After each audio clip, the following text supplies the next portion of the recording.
महालक्ष्मी नमः। आप सभी को अक्षय तृतीया की अंशु शर्मा की तरफ से बहुत बहुत शुभकामनाएं। आपका दिन मंगलमय हो, आपके घर में महालक्ष्मी का वास हो, यही मेरी इच्छा है। तो मैं आपको बताने जा रही हूँ कि अक्षय तृतीया वाले दिन हमको क्या क्या उपाय करना चाहिए। तो ज्योतिष शास्त्र के अनुसार हमको इस दिन नमक खरीदना चाहिए। नमक खरीद करके, अपने घर का रखा हुआ नमक नहीं, नमक खरीद करके नमक का दान करना चाहिए। नमक का दान करने से पितर प्रसन्न होते हैं, और पितर यदि खुश हो जाते हैं, प्रसन्न हो जाते हैं, तो हमारे घर में किसी भी चीज़ का अभाव नहीं रहता है। हमारे घर में सुख समृद्धि का वास रहता है। इस दिन हमको ज़मीन ज़्यादा से संबंधित, ज़मीन है खरीदना है, मकान खरीदना है, गाड़ी खरीदना है, या जो भी आपको शुभ काम करने हैं वो इस दिन आप बिना मुहूर्त के इस दिन आप ये काम कर सकते हैं। इस दिन आपको करना क्या है, अक्षय तृतीया वाले दिन एक 5 रुपये का सिक्का लेना है। 5 रुपये के सिक्के को चंदन लगाना है।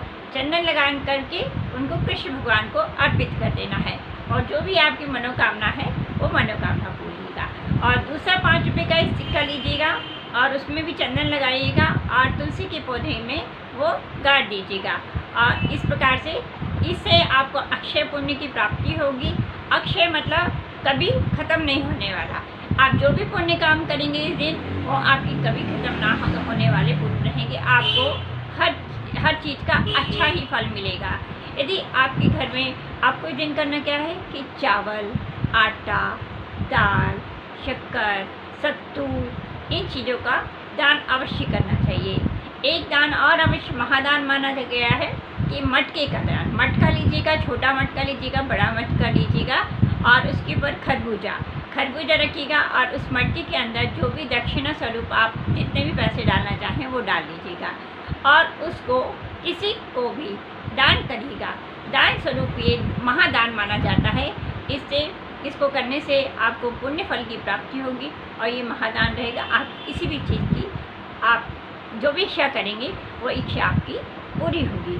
और विवाह में यदि आपके किसी बच्चे के अड़चन आ रही है, या आपके खुद के विवाह में अड़चन आ रही है, तो आपको करना क्या है, एक नारियल लेना है।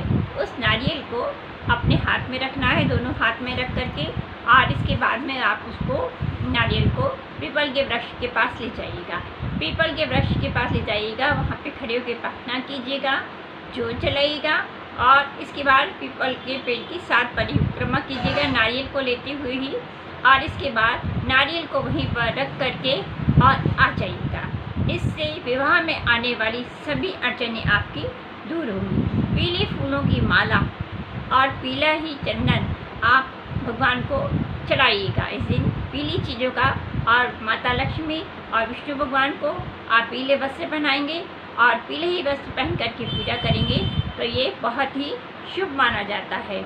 इस दिन आपको इन तुलसी जी पर एक स्वस्तिक का चिन्ह बनाना है। पीली चंदन से स्वस्तिक का चिन्ह बनाना है, और तुलसी जी में ही भी आपको एक सिक्का, वो जो मैंने आपको पहले बताया है, वो गड़ा देना है, और वो तुलसी जी को भी पीले वस्त्र पहनाना है, क्योंकि तुलसी जी में विष्णु जी और लक्ष्मी जी का वास रहता है। अब आपको करना क्या है कि माता विष्णु और लक्ष्मी जी का मैंने बता दिया आपको। अब एक कच्चा सूत लीजिएगा। कच्चा सूत लेने के बाद में उसको इस तरीके से लीजिएगा, ऐसा लीजिएगा, ऐसे करके ऐसे बांधिएगा 7 बार इस तरीके से।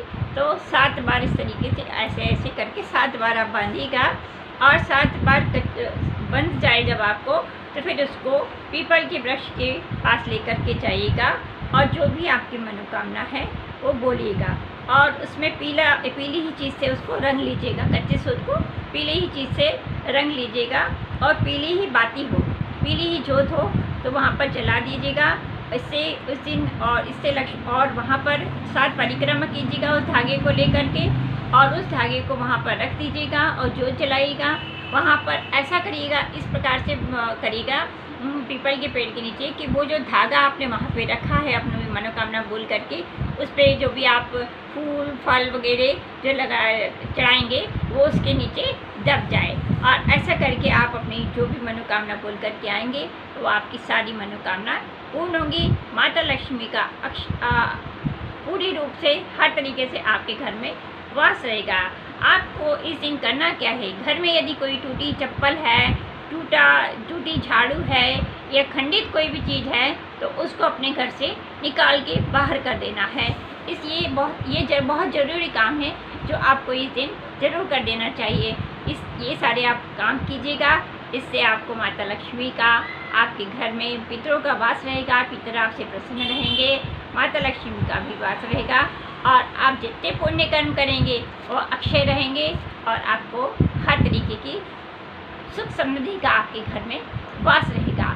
इस दिन आप लोग यदि पति पत्नी में किसी प्रकार का मनमुटाव होता है तो दोनों मिलकर के एक किसी चीज़ को लेकर के हाथ से लेकर के या पति के निमित्त लेकर के, यदि पति नहीं लेता है तो पति के निमित्त लेकर के और भगवान विष्णु और माता लक्ष्मी को अर्पित कर दीजिएगा और अपनी मनोकामना बोल दीजिएगा। तो ये मनोकामना से आपके घर में यदि कोई मनमुटाव भी चल रहा होगा तो वो भी दूर हो जाएगा। आप लोगों को एक बार फिर से अक्षय तृतीया की, महालक्ष्मी की आप लोगों को बहुत बहुत शुभकामनाएं। जय माँ लक्ष्मी।